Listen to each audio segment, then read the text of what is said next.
Welcome back, Beans Army, to another episode of the Less is More Sports Podcast, the college offseason podcast. Matt is not on the show today, so I get to say this, where we're less of the regular season, but more of the offseason. First things first, I want to give a big congratulations to Ryan, my other co-host here, for graduating high school. Congratulations. You have now completed the bare minimum in life. Congratulations. Yeah, thank you. It only gets harder from here. So, I mean, I'm through the level one on to bigger and better things, I guess, is what people would say. I was hoping that made like a little bit more, like hurt you a little bit more, but no, you were just like, nope, I agree. That dang, I'm ready for work. you're ready for work. Oh no, Said no enjoy one it. ever. Said no one ever. I was about to say, no, I'm be like that scene from Billy Madison where he's like, where the kid's like, I want to be in high school. He's like, no, stay as long as you can. Yeah, stay as young as stay young. Yeah, definitely do not be in a hurry to join the workforce. Enjoy the remaining of your teenage years and your 20s, because then you blink and then you're 30, like me, and then you lose your hair. And then your knees hurt. Serious question. How impressive is it to graduate high school? No, honestly, it is. I make jokes about it, but it is still an accomplishment. There's a lot of people that still do Yeah, not. it is. Yeah. But I don't know. I just feel like everyone does it though. But it is still an accomplishment. No, I mean, here's the thing. One thing I've learned, I don't like to joke around a lot on here, but be proud of your accomplishments. That's if you take anything away, if you're listening, be proud of your accomplishments, no matter how big or Yeah. small they are. Yep. So There was a celebrate yourself, treat yourself. there's a lot of accomplishments in these topics. There's a lot of accomplishments in these topics. And what inspired the episode today is I don't know if you all have been following the college baseball postseason, but there has been a ton of drama. I mean, we have coaches screaming at athletic directors. We have Cinderella runs. Shout out to Murray State. We have a coach calling a player a slur and then the kid responding by hitting an absolute nuke. Like, that's a way to answer right there.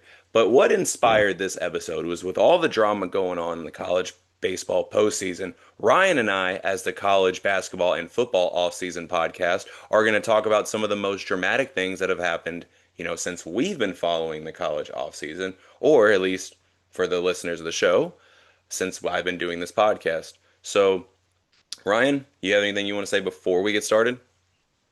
I honestly, some of my answers, obviously they're not the same as yours, but I went based off of your answers. So I use your answers as examples. But yeah, You don't have to spoil your criteria, but you don't owe that no, but explanation. You don't got to explain nothing to me. I tried to mix it up with like players and coaches and some crazy events. No, definitely. I think we got to plenty of crazy events to talk about here on the podcast. So, without further ado, what's the first event you want to talk about? Okay, so mine is not in any type of order. No, Like no, like that's yeah, I will say that real quick before Ryan gets started. I didn't mean to cut you off, but there is no particular order. We're just naming events. starting with number one, I have Coach Calipari going from leaving Kentucky, going to Arkansas.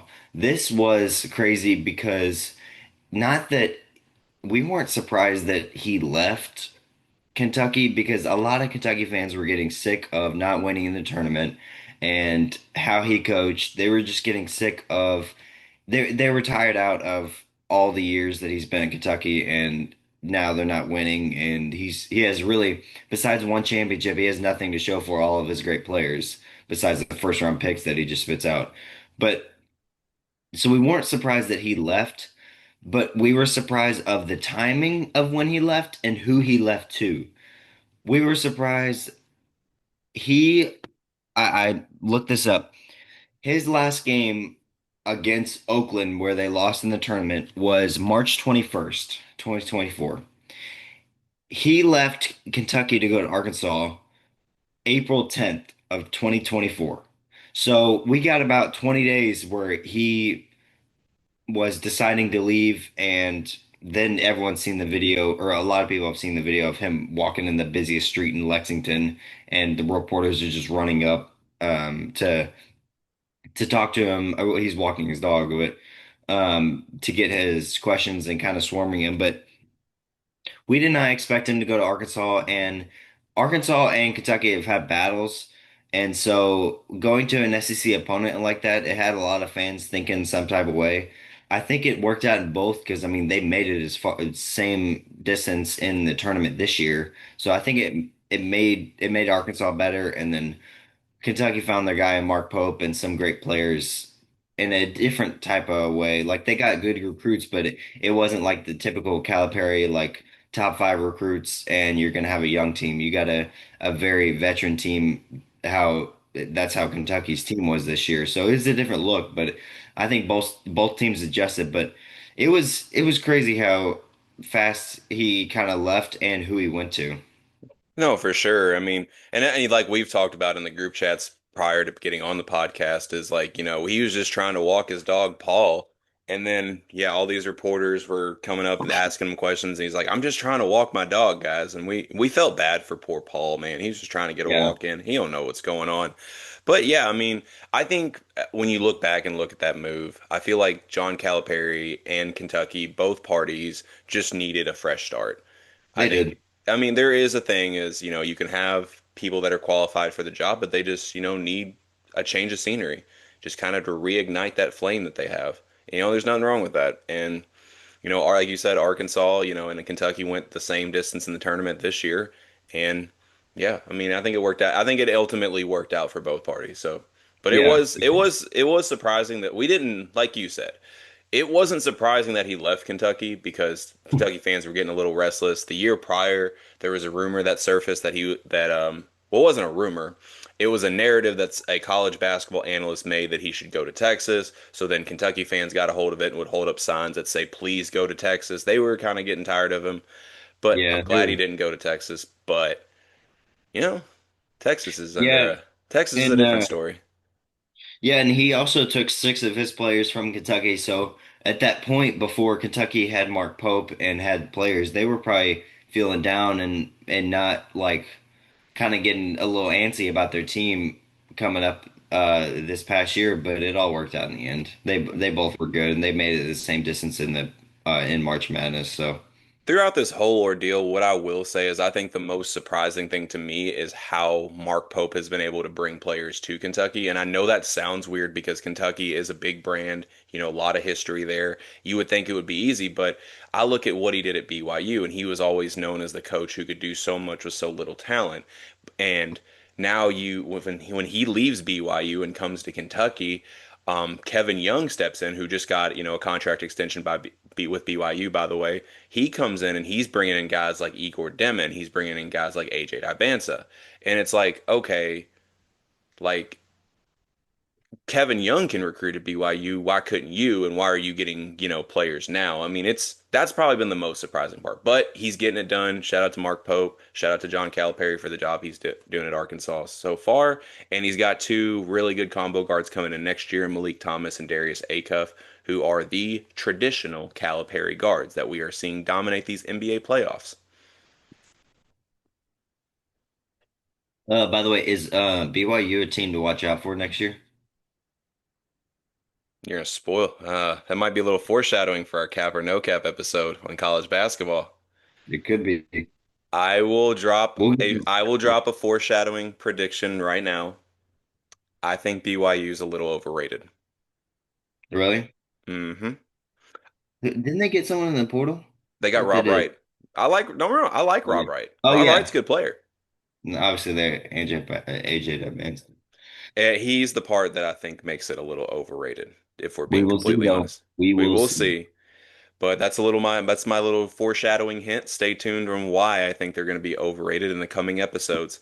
But the first topic that I want to talk about that was one of the biggest surprises is when Deion Sanders, Coach Prime, signed with Colorado.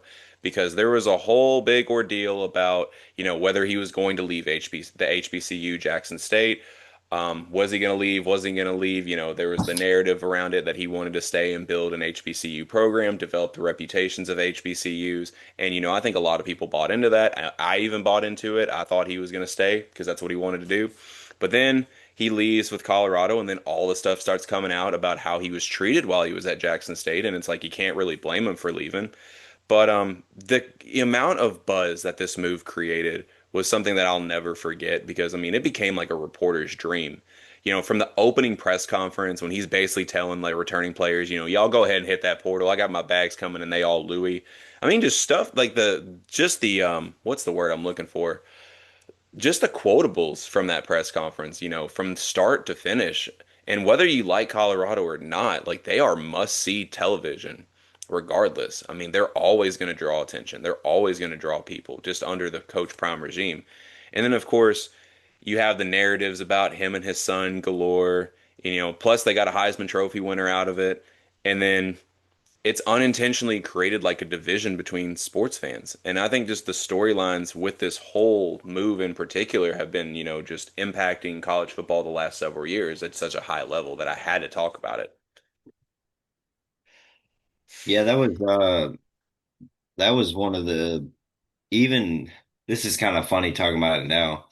But like when Deion Sanders was looking for a job, even Louisville fans, since he played for the Bats, were like, "Oh, come here, come coach for Louisville Cardinals," because he did love the city of Louisville. So I mean, there is a small, tiny connection there. But There's a small, that tiny was, connection, but for fans, that's all they need. yep, Fans yeah, will always put two and two together, whether it's valid or yeah. not. That's what we gotta love about sports fans and sports narratives. But Like anyways, what's your next topic? your flight landed in Kentucky. That means you automatically have a connection there. Yeah, you have a flight that landed in Lexington Air. Wait, is there even an airport in Lexington? I'm not even sure. I don't think so. Or fine, let you landed in the Louisville International Airport. You are automatically a Louisville fan. You means you want to coach at Louisville. That's what that means apparently. Yeah, Or, when you got injured in North Carolina, you were shipped off to Duke's hospital. So now you're a Duke fan actually, and I think there is. I think there's a. It's called Bluegrass Airport. Bluegrass Air. Okay, yeah. Probably really So small.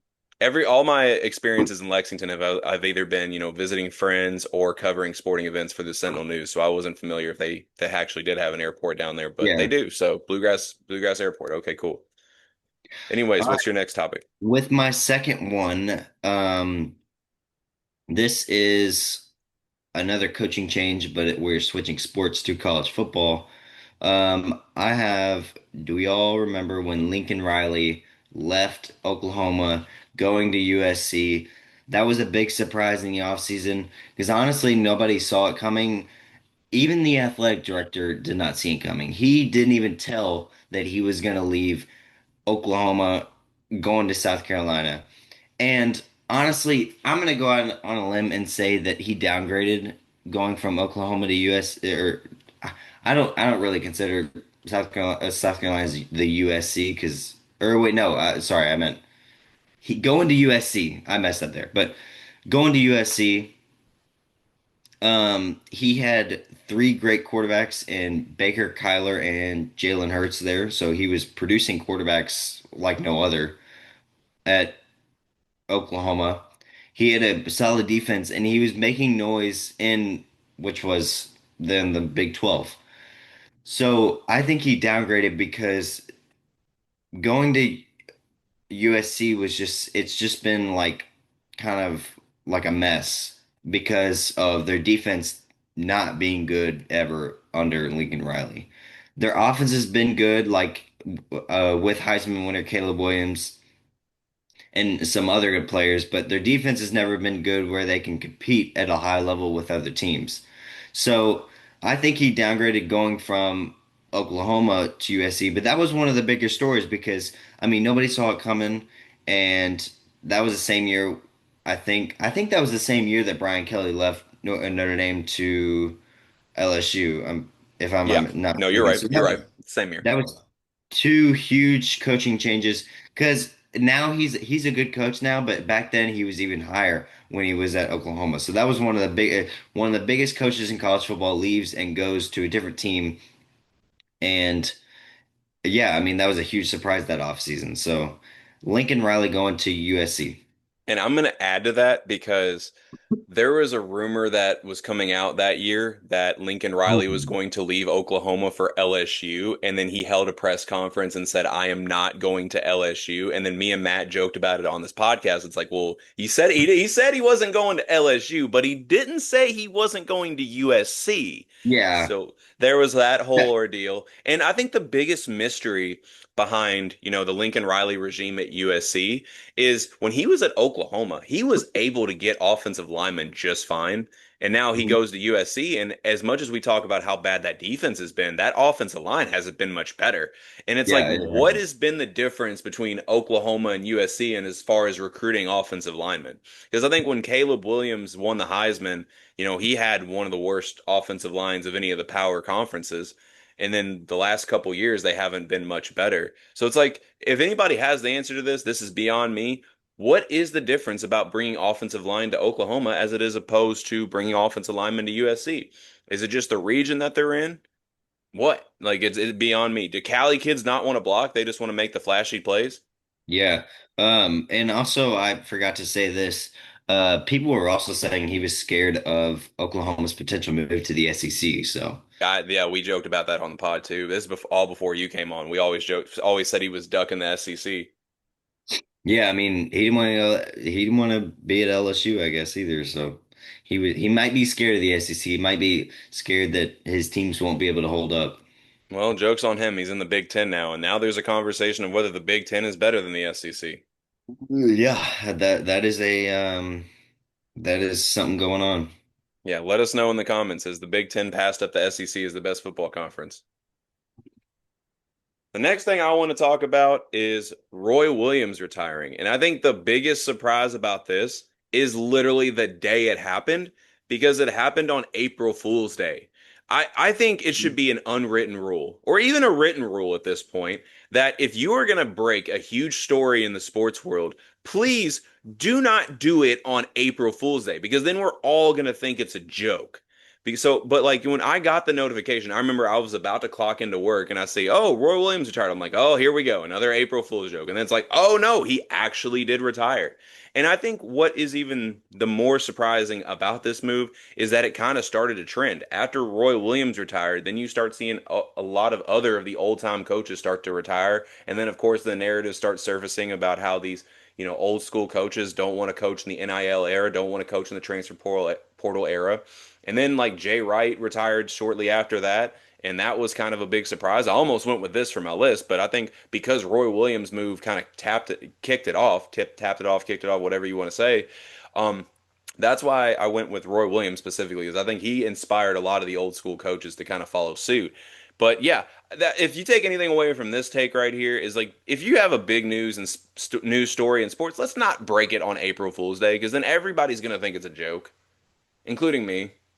Yeah, I agree. And I remember April Fool's Day this year. There was just so many things coming out. It was just like I'm not gonna believe anything. And so many people got uh so many people the jokes got them. And so I just didn't believe anything on April Fool's, I'm not gonna lie. I cannot tell you how many Louisville fans actually believed that Cooper Flag was going to transfer to Louisville next year because of the April Fool's posts. I was not one of them. I know you weren't because, well, for a lot of reasons, but I knew you were not. But We there's just I just feel like we would not get a recruit like that. Like we can get we can get a good recruit. Like Michael Brown's a good recruit, but like we wouldn't get like someone like Cooper Flag. you Someone mean you wouldn't get somebody who's going to make 28 million in NIL revenue? I thought he already did. That's what I'm saying. Yeah, he Yeah. was at, yes, he got 28 million in NIL revenue. Yeah, and he's my age. I know.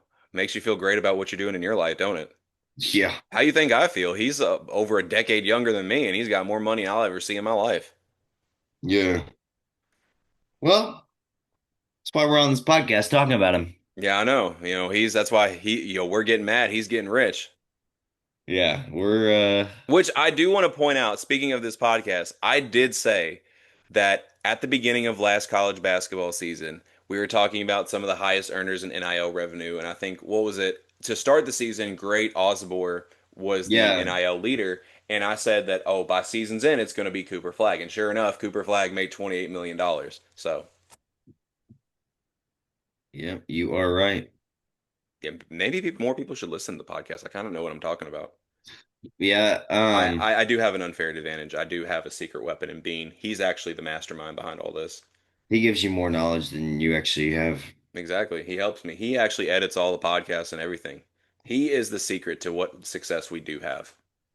It's all Yeah. Bean. We need more fans though. We're gonna get that though. We're gonna get that, of course. We just gotta, yeah, we just gotta keep chugging away, keep putting our stuff out, keep putting ourselves out there. No We're Diddy. just gonna continue to do it because this is what we love to do. Exactly. Anyways, wait, With whose my turn? next one, Okay, yeah, it is your turn. I lost track. We got sidetracked, didn't uh, it? yeah, we did. With my next one, I am going with. I feel like most of you know this basketball player, Michi Johnson.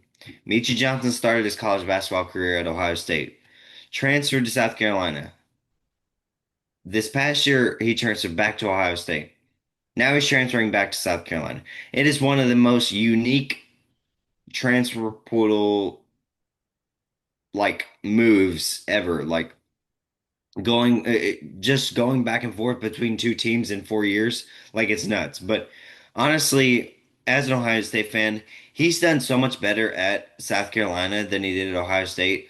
Our team is not is not a great place right now because of I don't know if it's the coaching, the players, it just it is so hard to watch right now. But he's done so much better at South Carolina, and I'm honestly glad that he's going back so he can fulfill his basketball goals and dreams of playing at the next level. And honestly, I think he's more of like a SEC type guard than he is Big Ten. I might that might be hard to comprehend, but I just feel Not like he really. plays like that and plays that type of way in the SEC. And South Carolina could be a solid team this year. And he uh he had a leave of absence this year at Ohio State, so he didn't get to play a ton. But he's gonna do much better at South Carolina, I believe, just from what I've seen when he was at South Carolina the previous time. Fair enough. And no, I think that makes perfect sense when you talk about play style between the Big Ten and the SEC because both Yeah. conferences do play significantly different. So, I think that makes perfect sense. Bean kind of scoffed at it, but that's because he's a jerk. Yeah, but it is one of the more like unique and crazy type of transfer portal moves that we've seen just going back and forth between two teams. We haven't seen that before, really. Speaking of transfer portal moves, my next topic that I want to talk about is a move that, you know, let me think about how I'm going to say this real quick. The move I'm talking about, it wasn't so much of a surprise of that it happened. I think the surprising part about the next move I want to talk about is how impactful it ended up being. And I'm going to talk about Kenneth Walker transferring from Wake Forest to Michigan State. I know everybody listening to this podcast remembers Kenneth Walker, his one season at Michigan State. And then for our NFL fans that tune in our podcast, I'm sure a lot of you all have had Kenneth Walker on your fantasy team at some point. Yep. But what the crazy part about the impact of Kenneth Walker during his time at his one season at Michigan State is literally Mel Tucker. If he doesn't send this guy a Christmas card every year, it is one of the biggest disservices in the world because in 6 seasons under Mel Tucker, Michigan State had one winning season. They also went to their first NY6 Bowl in 6 years, and it also led to Mel Tucker receiving a $95 million contract. And for Kenneth Walker to come in year one with Michigan State, win the Doak Walker Award, have a fantastic season, be a top, first round draft pick, and it lead to literally the success of Mel Tucker in that era. That's what was the surprising part about all this is just how one player changed the entire trajectory of a coach's career. And now he done went and messed it up being stupid. But you know what? That's on you, bud. Yeah, I have had him on my fantasy team for sure, but Me too. he was an absolute dog at Michigan State, and they had a very successful season, so they came to Columbus. Fair enough. What's your next topic? With my next one, uh, We are going on to the recruit side. This is one of the most craziest stories in signing day slash recruitment history. Travis Hunter flips to Jackson State. That was one of the craziest things that we've seen because because he was obviously committed to Florida State for nearly 2 years. That is a really long time to be committed to a school as a recruit. In 2020, he committed to Florida State on National Signing Day. You know, before before we get to that, Jackson State was in the mix, and we knew that Dion would have a good type of like a potential to get him to flip, but we didn't really think that like was gonna happen because of how long and how set he was with Florida State. Dion had that, with Travis Hunter playing his position at corner and having that impact on Travis Hunter, which in the end it worked out because I mean they were super tight and Dion helped Travis Hunter's career. Not that he was like a really low recruit or anything that wasn't going to be good, but I mean he helped him I think develop as a corner. I mean, but. It was crazy because Jackson State was in the mix and they had potential, but nobody really saw it coming until he threw that Florida State hat and put on Jackson State, and everyone's seen the viral video of like them probably like breaking the sound barrier Well, hold because on. Hold on. He was signed to Florida State at one time. oh yeah, that's yeah, it signed at Florida State, but in the But end, then yeah, he did held a but what you're talking about, I just want to make sure we word this right just for the listeners. But yeah, he yeah, was signed to Florida State, but then he held another press conference to announce that he was going to be decommitting from yeah, Florida State and going to yeah, Jackson State. Yeah, yeah, I just want to make sure we reopening and got that then right. going to Jackson And State. that's Yeah, what Ryan's sorry talking about about, that. where yeah, about where he throws the hat. Yeah, I just want to make sure we did get that right. Worded that right for the listeners. Yeah, sorry about that. But it was yeah, no one really like kind of believed it until he threw that Florida State hat and put on the Jackson State hat, and everyone was going crazy in the video. It shocked the college football world of the recruiting trail. But yeah, that was one of the biggest stories in college football and recruiting history of the number one player in the class transferring and going to an HBCU that nobody really expected to get a type of player like that.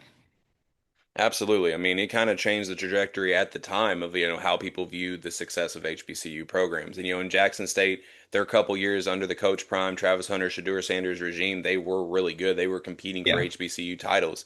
And, they were getting all kinds of television deals. And there's no telling how much money they profited off that regime. But apparently, with all that success, they still didn't understand when they had a good thing. So yeah. they put it on them. The next thing I want to talk about is talking about some transfer portal news, and we're going to talk about Caden Proctor, that whole ordeal, the former Alabama player who initially transfers to Iowa, collects that NIL bag, goes back to Alabama. I mean, talk about just finessing, dude.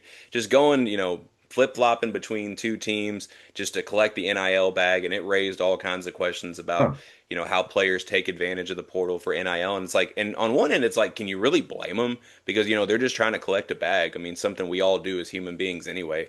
But at the same time, it's like, yeah, you do want to respect the. This is where and what kind of led to the conversation of do these players need to be under contract so that if they sign a contract, they are committed for a certain length of period of time, and then it started that whole debate. So that's why I went with Caden Proctor with as my next topic.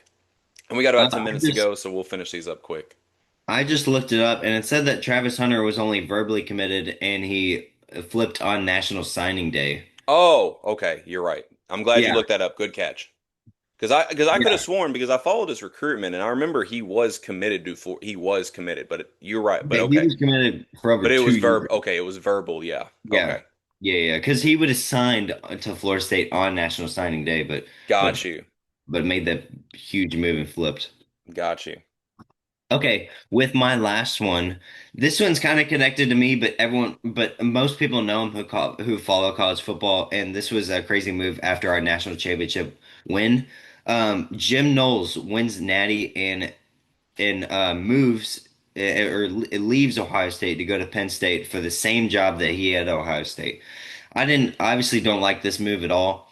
And he was asking for money, or he was asking for an extension during our national championship run, which I felt was a little bit selfish because we were focused on one thing, and that was winning.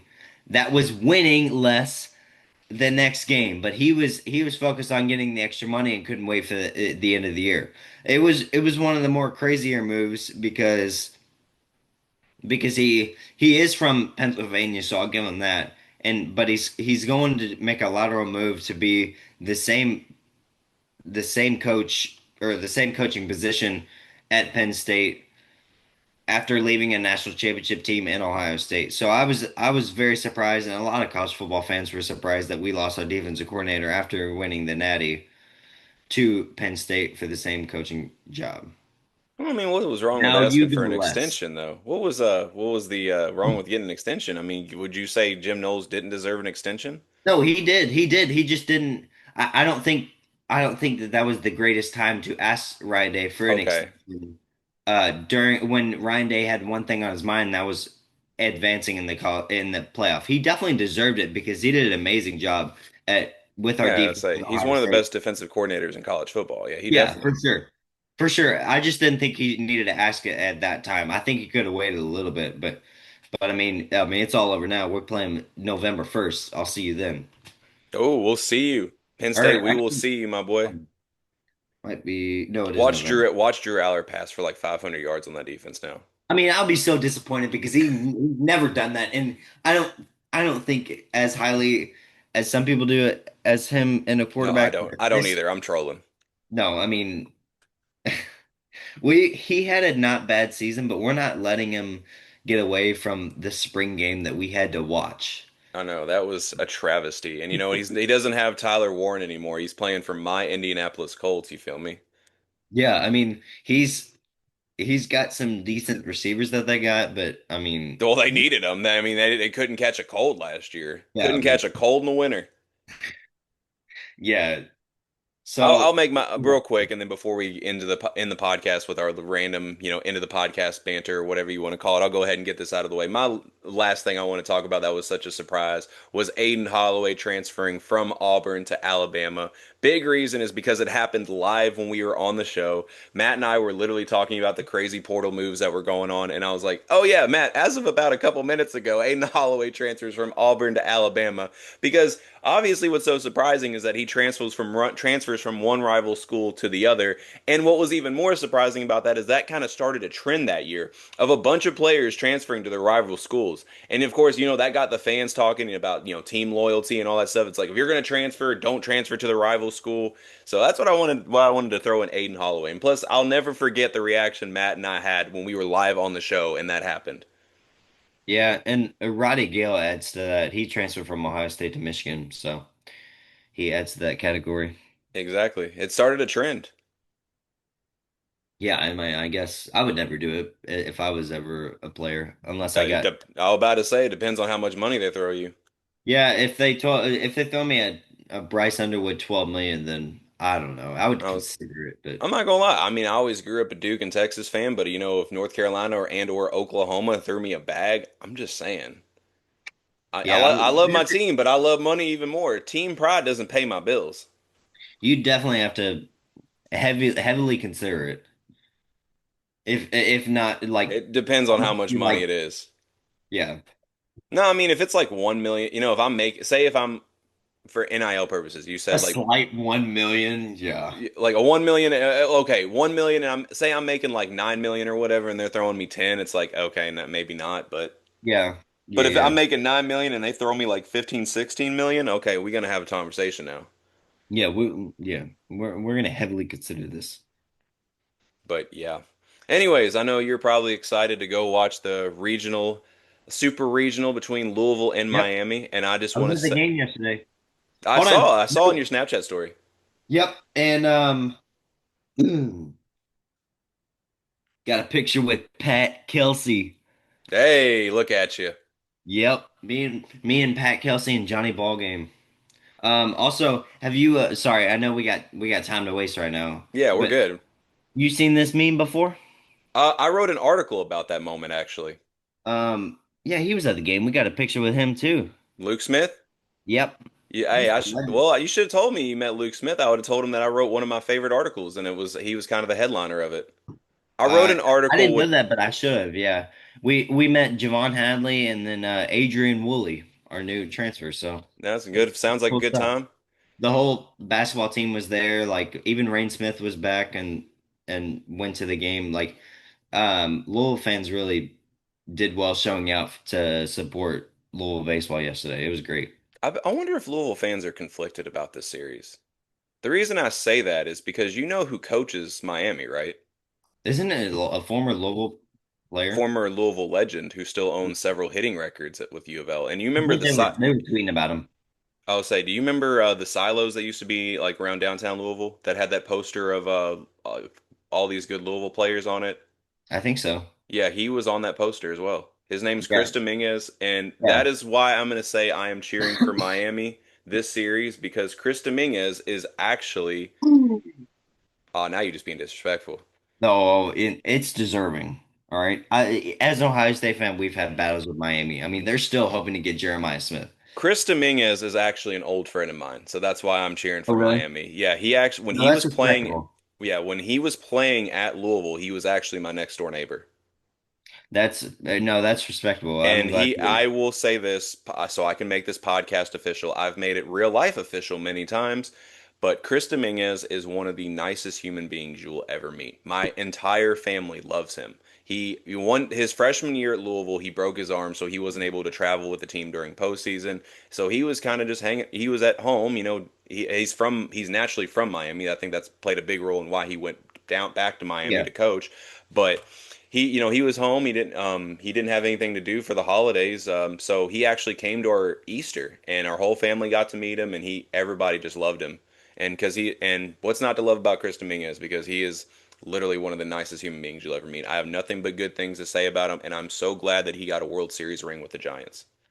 No, no, that's great, and I'm that's very respectable. And obviously, he was a Louisville legend, so I mean, Yeah, I mean, gotta give him his if props. I'm not mistaken, he still owns several hitting records at Louisville. Yeah, he probably does.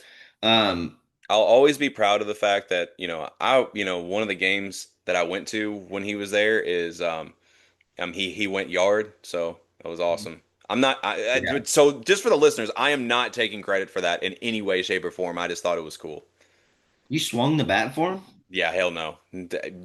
No.